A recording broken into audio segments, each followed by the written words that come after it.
বড়দিন পালনে প্রার্থনা সহ নানাবিধ আয়োজন রাজধানীর চার্চগুলোতে। কাকরাইলে সেন্ট ম্যারিস ক্যাথিড্রালে রয়েছেন সহকর্মী আরাফাত সিদ্দিকী, জানাচ্ছেন বিস্তারিত। আরাফাত সিদ্দিকী, কি জানাবেন এই মুহূর্তে, কি খবর রয়েছে আপনার বড়দিন উদযাপনের? জানাবেন। আমরা তো সবসময় শান্তি চাই, সব ধর্মেই কিন্তু শান্তির ধর্ম, সবাই শান্তি চায়। তা আপনার ওই শান্তিটাই প্রকাশ করে যাবেন এবং এটাই প্রচার করে যাবেন যেন সবাই শান্তিতে থাকতে পারে, সবার জন্য শান্তি হয় এবং সবার জন্য মঙ্গল হয়। আচ্ছা, অনেক ধন্যবাদ আপনাকে স্যার।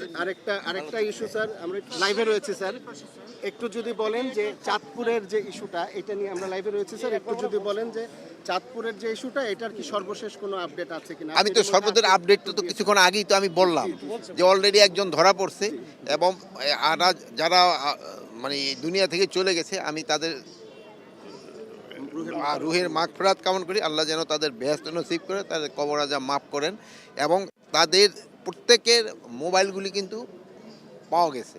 তা আমরা হয়তো ফার্দার তাদের তো কথাবার্তা হচ্ছে এবং আমরা এক প্রকৃত ঘটনাটা আস্তে আস্তে উদ্ঘাটন করতে পারবো। সবাই শঙ্কিত মোটিভটা নিয়ে স্যার, এই মোটিভটা যে সময় আমরা পুরো মোটিভটা জানতে পারবো, সে সময় আপনাদের আমরা জানাই দিব।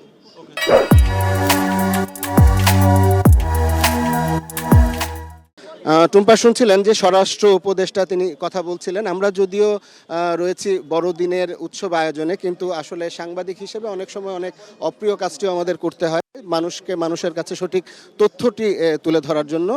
বলতে পারেন যে সেই অপ্রিয় কাজটাই আমাদের করতে হচ্ছিল, যে স্বরাষ্ট্র উপদেষ্টা বিশেষ করে যে চাঁদপুরের যে 7 জন মানুষকে খুন করা হয়েছে নৃশংসভাবে, সেই খুনের সর্বশেষ কি তথ্য তিনি আমাদের জানাচ্ছিলেন এবং তিনি যেটি আমাদের বলছিলেন যে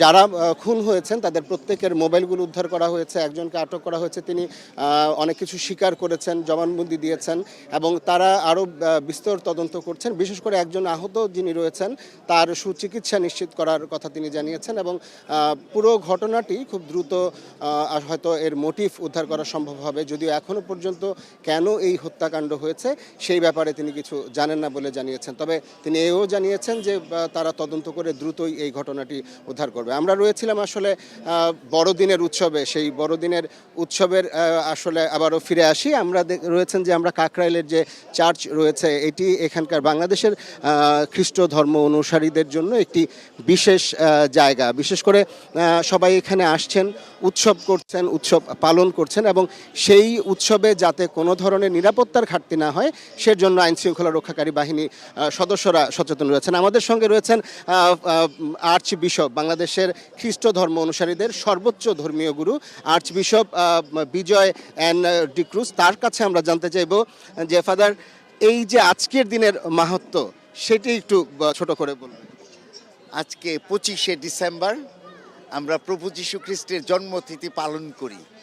প্রভু যীশু খ্রিস্ট এ ধরাতে এসেছিলেন মানুষকে মুক্তি দিতে, পাপ অসত্য অন্যায় থেকে মুক্তি দিতে। আবার তিনি আমাদের শিক্ষা দিয়েছেন আমরা যেন একে অপরকে ভালোবাসি, একে অপরকে ক্ষমা করি, সেবা করি।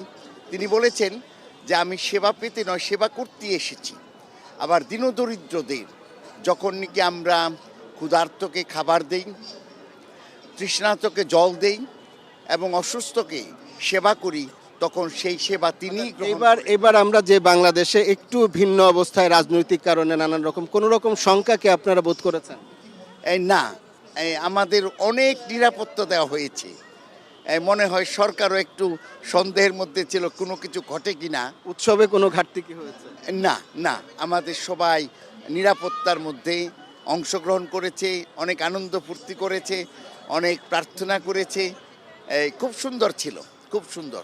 অনেক ধন্যবাদ আপনাকে। শুনছিলেন যে ফাদার আর্চ বিশপ ফাদার বিজয় এন ডিক্রুজ, তিনি বলছিলেন যে এবারের উৎসব নিয়ে সারা দেশের কথাই তিনি বলছিলেন। তো এই ছিল আমার কাছে কাকরাইলের যে চার্চ, সেখান থেকে সব শেষ।